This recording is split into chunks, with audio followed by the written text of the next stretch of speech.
see, maganda rin yung latest experience.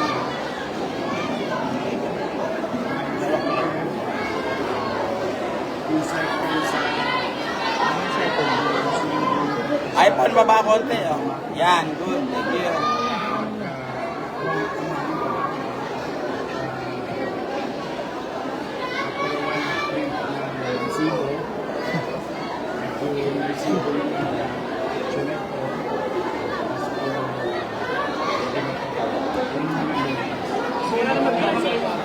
Walang down. What I'm sharing is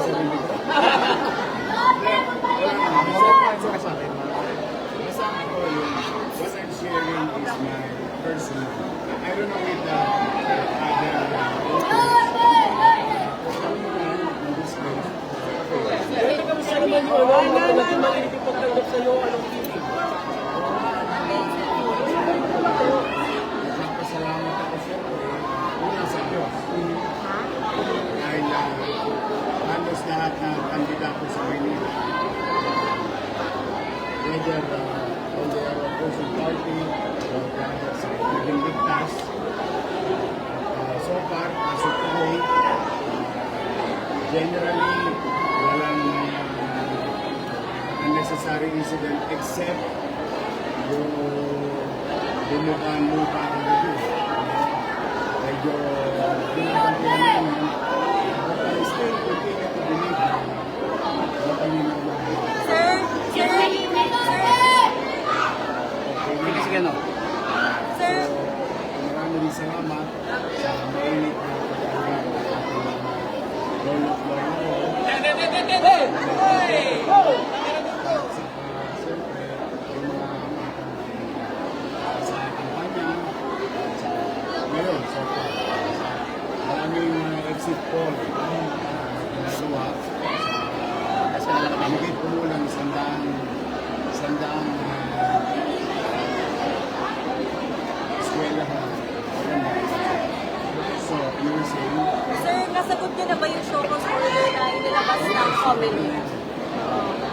Ano sir yung naging tugon natin dun sir? sabi mo masyadong tira sa kanya. Nakang balik po. Pero siya ang happy. I wish mabigay sa akin chance. But at the end of the day, it's up to the people of the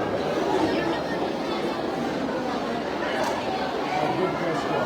Ako naman, siyempre, try to be more timely kasi babago lang sila. So after that, magsasama-sama kami.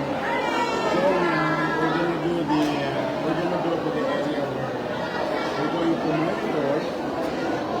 Siyempre, just na yun. So we might do a good Ngayon in 2022, isa sa mga naging mensahe mo after ng kailangan is reconciliation at what do you want to tell your opponents now? radio para naalala ko. Ganun din, katulad ng nakikita mo nung meeting di Abase, ang messaging ko na, di ba, tayo mag-away-away.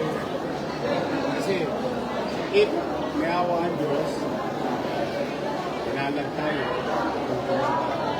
I don't want also to govern the people of Manila with full of hatred among each other. Siyempre, at the end of the day, kami yung mga batang Maynila din na nakikita sa finals. So, we wanted have this finish peacefully, without hate. And modesty aside, napansin nyo naman yung kampanya namin ni Chia Chesa at ng Bolívar Schools. Wala kayong nakitang negativity. In fact, all things thrown to us well explained publicly in a public setting focuses. So then this year, of course, we would like to I wish that everyone safe, ayos, mairaos natin ito na walang sickness or any unnecessary because we wanted the people of Manila to be safe.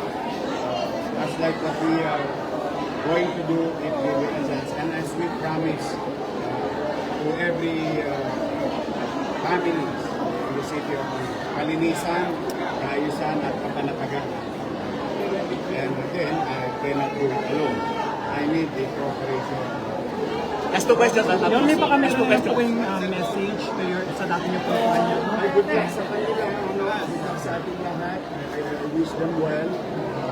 I hope Cellphone na naka-blue. wala rin nagkasakit. Atas konti. Kasi ang hirap talaga ng panahon. Yung sobrang init. But I'm happy for everyone na nakaraos na malusog ang lahat. Sana hanggang mamayang gabi mapayapa ang alas. Maraos ang halalan sa Maynila at sa buong bansa. Last question.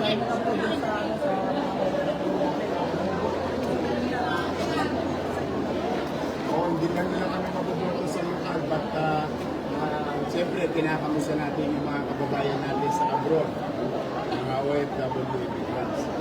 I hope nakaboto na sila ahead of time. Cellphone naka-blue, please. Ingat Mas na po konti. kayo, mahal po namin kayo, at ang inyong mga kaanak dito sa Maynila. Pumanatag kayo, may awa ang Diyos. Cellphone na orange, patras konti. Malay tayo. Magbubuti tayo sa atin. Uli. You've been talking the Polsko ever since. Are you confident for a landslide victory? Well, yung confidence, nandun naman. But, I think most of you here, kilala yung Demo, gabi yeah. ko na no let up ako. Whether trabaho, sa kaubayan, o sa gobyerno, o saan man bagay. Hanggat hindi tapos ang laban, hindi tayo hanggat allowed na. But I'm very grateful as far as the exit poll is ongoing for the past 6 hours of votation in the city of Manila. Napakaganda, overwhelming. And we'll see later on. Hopefully, may awa. Okay, thank you guys. Thank you guys. Thank you.